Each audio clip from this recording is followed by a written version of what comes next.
महाराष्ट्र के हालिया नगर निगम चुनाव ने राज्य के शहरी राजनीति में बड़ा उलटफेर किया है, खासकर मुस्लिम वोट बैंक में, जो दशकों से कांग्रेस का गढ़ माना जाता था। एआईएमआईएम ने 29 में से 13 नगर निगमों में 126 सीटें जीतकर अपनी चुनावी ताकत दिखाई, जबकि मालेगांव में इस्लाम पार्टी ने 84 में से 35 सीटें हासिल कर सबसे बड़ी पार्टी बन गई। औरंगाबाद, जिसे अब संभाजी नगर के नाम से जाना जाता है, वहां 33 पार्षद जीतना और मुंबई में 8 सीटें हासिल करना एआईएमआईएम की संगठनात्मक क्षमता को दर्शाता है। असदुद्दीन ओवैसी ने साबित किया कि वे भाषणबाजी से आगे जमीनी स्तर पर मजबूत नेता हैं, जो मुंबई बीएमसी मेयर चुनाव में बैलेंसिंग फैक्टर बन सकते हैं। मराठावाड़ा, पश्चिम महाराष्ट्र और अमरावती नाडेर जैसे इलाकों में बढ़त ने एआईएमआईएम को निर्णायक ताकत बना दिया है। 78% मुस्लिम बहुल मालेगांव में पूर्व कांग्रेस विधायक शेख आसिफ की इस्लाम पार्टी ने कांग्रेस की परंपरागत दबदबा खत्म कर 35 सीटें जीती।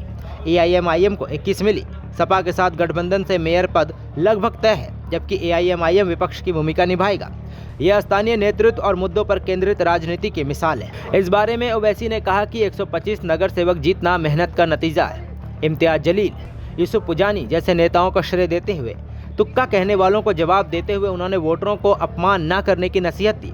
राज ठाकरे और शरद पवार से ज़्यादा सीटें आने पर ज़मीनी काम को वजह बताया। वे खुद को मुस्लिम नेता नहीं मानते, बल्कि ज़मीनी नेताओं को बढ़ावा देने पर जोर देते हैं। 25 तो इस बार जीते हैं। एक महीना पहले जो म्यूनसिपैलिटी का चुनाव हुआ था, उसमें करीब 85 हमारे जीते हैं।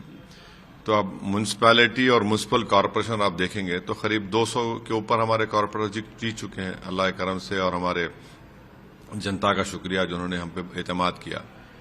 और तो राजनीति के ताल्लुक से जो आपका पर्टिकुलर सवाल है, देखिए, अगर आप आवाम का दिल जीतते हैं तो वही कामयाब आपकी राजनीति है, और अगर आप नहीं जीत पा रहे हैं तो फिर जाहिर है आप उस पार्टी में या जो भी नहीं जीत पाए तो उसमें कोई कमजोरी होगी।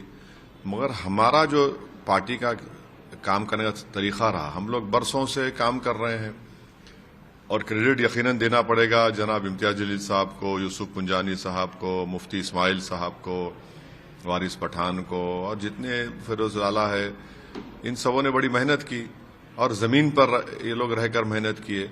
बहुत सी जगह पे हमको जहां पर हम समझ रहे थे कामयाबी नहीं मिली, तो जाहिर है उसको भी हम सही करेंगे।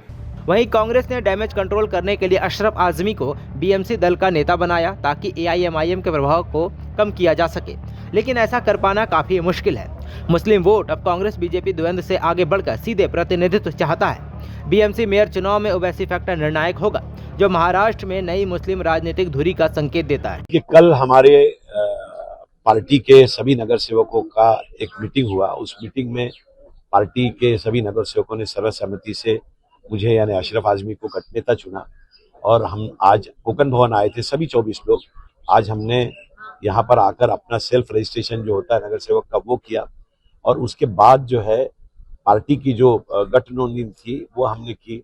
गठनेता के लिए जो हमको पत्र देना था पार्टी का जो ठहराव में था वो हमने दिया, और अब कांग्रेस की ये पूरी 24 लोगों की टीम तैयार है।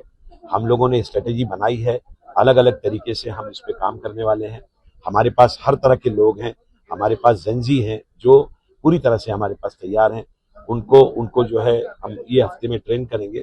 आगे चलकर आपको महानगर पालिका में कांग्रेस की एक मजबूत आवाज नजर। आपको बता दें कि पूरे महाराष्ट्र बीएमसी चुनाव में 227 सीटों में 114 बहुमत का आंकड़ा है, जिसमें बीजेपी को 89, यूबीटी को 65, शिंदे शिवसेना को 29, कांग्रेस को 24, मनसे को 6 और एआईएमआईएम को 8 सीटें मिली हैं। उम्मीद है कि बीजेपी एकनाथ शिंदे और अजीत पवार के साथ मिलकर बहुमत का आंकड़ा पार करेगी, लेकिन यूबीटी दावा कर रहा है कि मेयर उनकी पार्टी का ही होगा। ऐसे में देखना दिलचस्प होगा कि बीएमसी में किसका मेयर बनता है। आप इस बारे में क्या सोचते हैं, हमें कमेंट्स में जरूर बताएं। नमस्कार, मैं हूं मानक गुप्ता। अगर आपको हमारा ये वीडियो पसंद आया हो तो इसे लाइक और शेयर जरूर करें, और हाँ, हमें सब्सक्राइब और फॉलो करना ना भूलें, ताकि आप देश और दुनिया की कोई खबर मिस ना करें। तो जुड़े रहिए हमारे साथ और देखते रहिए न्यूज़ 24।